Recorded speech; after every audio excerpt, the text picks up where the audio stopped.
ma déclaration de politique générale mooy maanaam ñu bëri ñu bëri c'est vrai que ñu bëri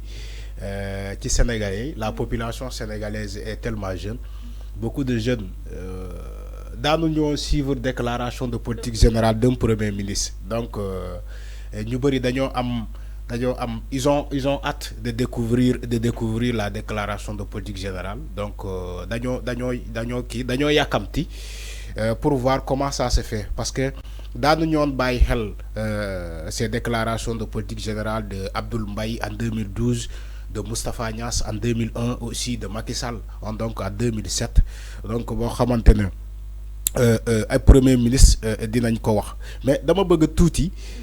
ami ñu déglu Abdoul Mbaye ba mu ñëwee Macky Sall ba mu ñëwee en 2012 après 5 mois le premier ministre son premier ministre Abdoul Mbaye dafa doon def déclaration de politique générale à l'Assemblée nationale boobu laa bëgg Sénégalais découvrir comment ça se fait. Je me permettre d'exposer ici même la déclaration de politique générale du gouvernement dont Monsieur le Président de la République, Son Excellence Monsieur Macky Sall, a bien voulu me confier la direction.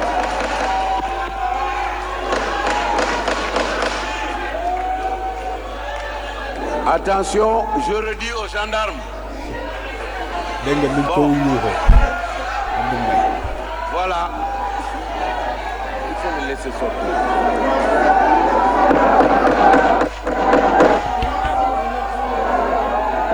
Non, PDS moo amoon majorité PDS moo Ablaye.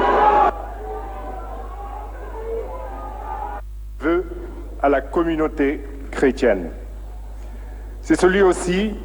d'une fin d'année qui m'offre l'opportunité de souhaiter une bonne et heureuse année à l'ensemble des députés, opposition et majorité réunies.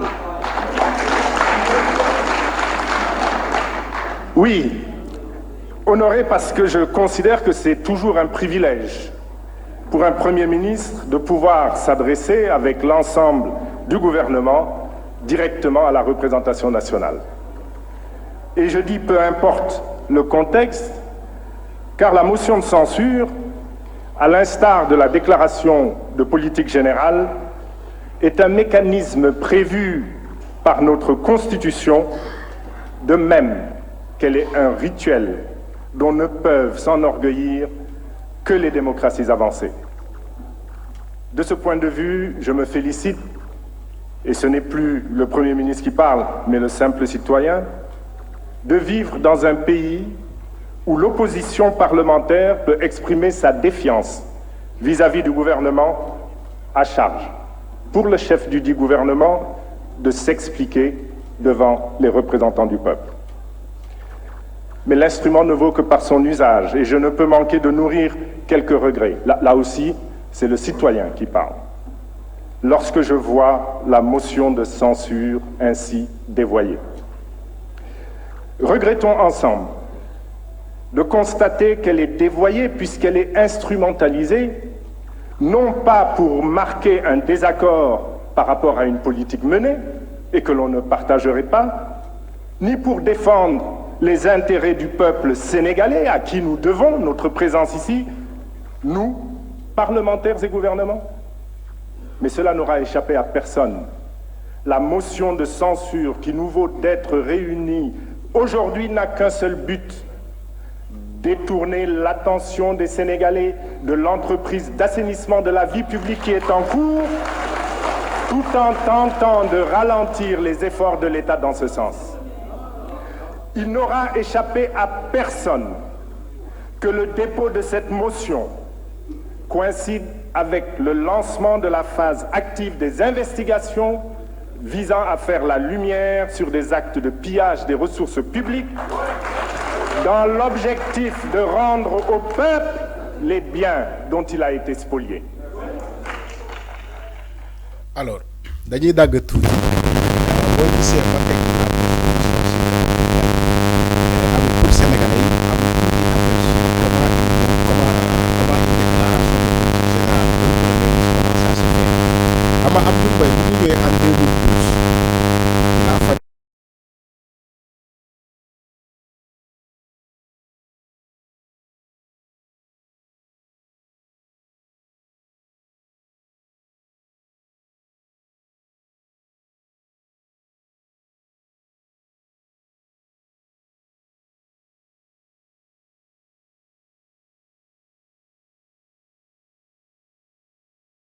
dafa que les députés de de PDS xam nga ñoom ñoo amoon majorité ñu menacé ko ni ko dañ koy voter motion de censure léegi motion de censure bi la doon expliquer sànq pour sénégalais comprendre parce que aussi premier ministre buy def sa déclaration de politique générale day déposer ce qu'on appelle une motion de confiance maintenant motion de confiance boobu moom la ça va de l'appréciation des députés li que ñoom si yow li nga def comme sa déclaration de politique générale est-ce que wóolu nañu la est-ce que wóolu nañu ce gouvernement est-ce que ñoom d'accord nañu pour que ce gouvernement nekk fii wa ilaa bu ñu d'accordule mën nañu voter une motion de censure ci motion de confiance boobu pour ñu destituer le gouvernement alors Abdoul Mbaye doon raconter wax exactement ni que la motion de censure qui lui a été déposée mooy maanaam basé wu ci dara mooy maanaam sinon de la politique politicienne donc loolu la doon expliquer pour nit ñi comprendre comment ça se fait à l'Assemblée nationale donc Ousmane Sonko tey essayons d'intéresser un peu à Ousmane Sonko parce que mais kon mën nañ wax ni Ousmane Sonko peut-être loolu moo retardé loon déclaration de politique générale am parce que gis nañ ni kii yi ñu weesu bi mu waree def déclaration de politique générale ñi nga xam ni ñoo di waa Benno Bokk Yaakaar ñoo amoon majorité assemblée est-ce que du genre yi la doon bañ moom aussi ba tax mu xaar ba léegi. non xam nga Ousmane Sonko assemblée nationale dafa amoon problème de texte. dafa amoon ay problème de texte le règlement intérieur de l'Assemblée nationale moom la ñu mise à jourul donc dafa am des problèmes de ce problème de texte moo tax Ousmane Sonko ne leen tant que changé woo leen ce règlement intérieur de l'Assemblée nationale man du ma mën a ñëw Assemblée nationale parce que aussi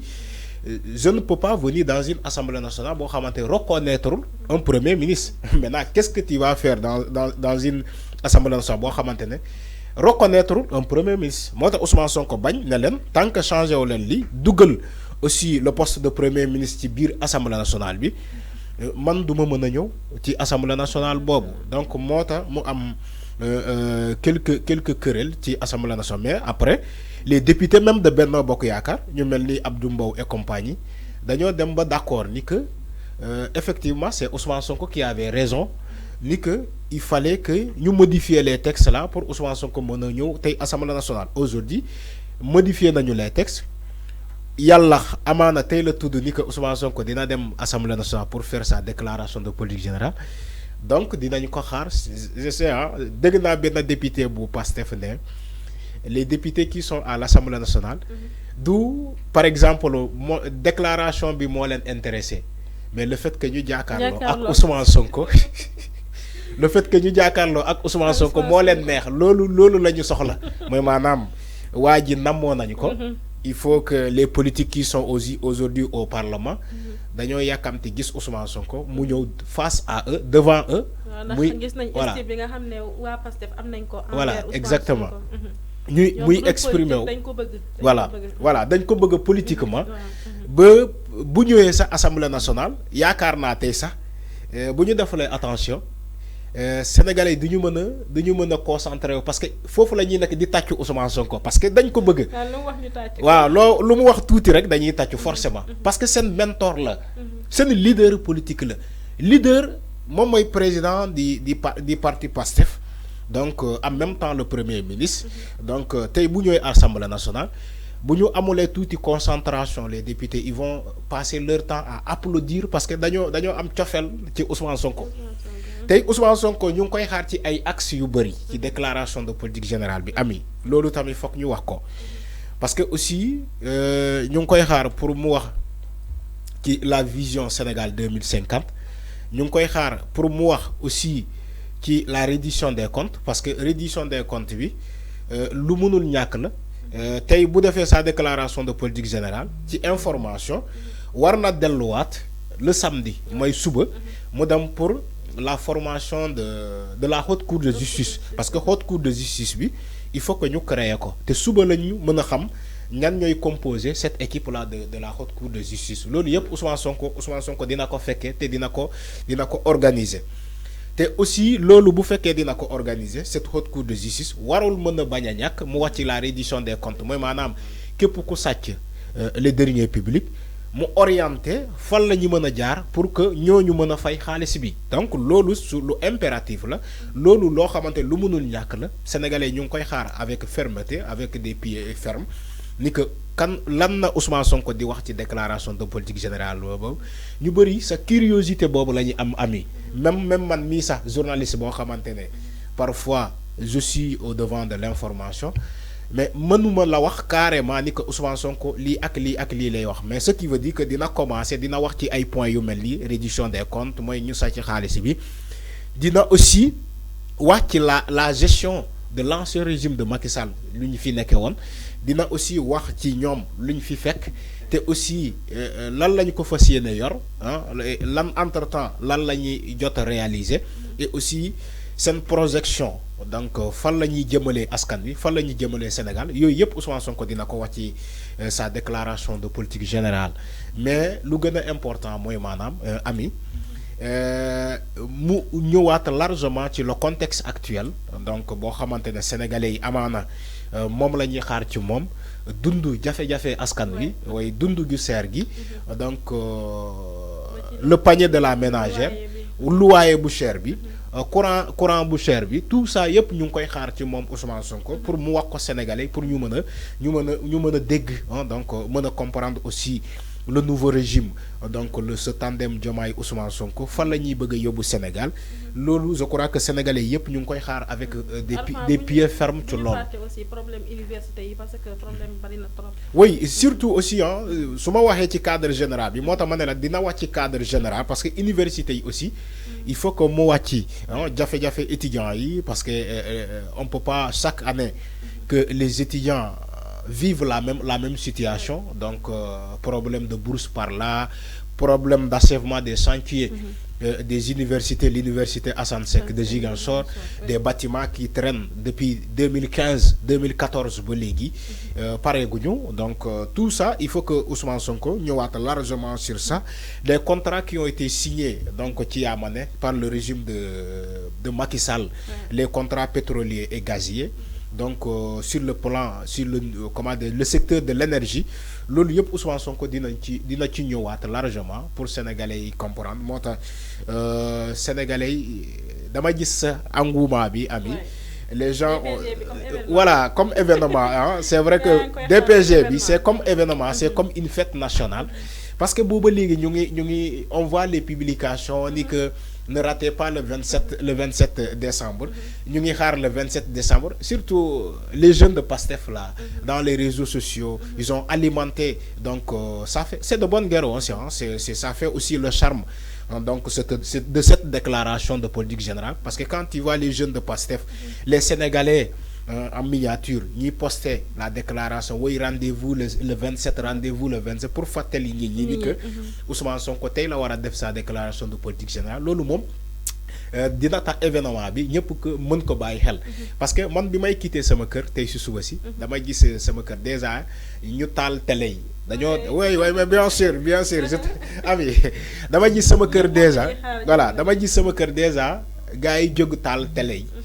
ma ne leen waaw tey teel ngeen taal télé de ñu ne non Ousmane Sonko moo war a dem assemblée nationale tey Ousmane Sonko moo war a def sa déclaration de politique générale ma ne donc c'est ce qui veut dire que tous les Sénégalais et Sénégalaises attendent avec des pieds fermes cette déclaration de politique générale de Ousmane Sonko ami. waaw mu ngi noonu Arfan muy lu am solo kon ci kanam tuuti rek bu après émission bi dinañ leen ko dégtal en direct lépp li nga xam ni xew na ci déclaration bi de politique générale bi Sénégal 5 TV dina leen ko dégtal ci plateforme yëpp mi ngi noonu Arfan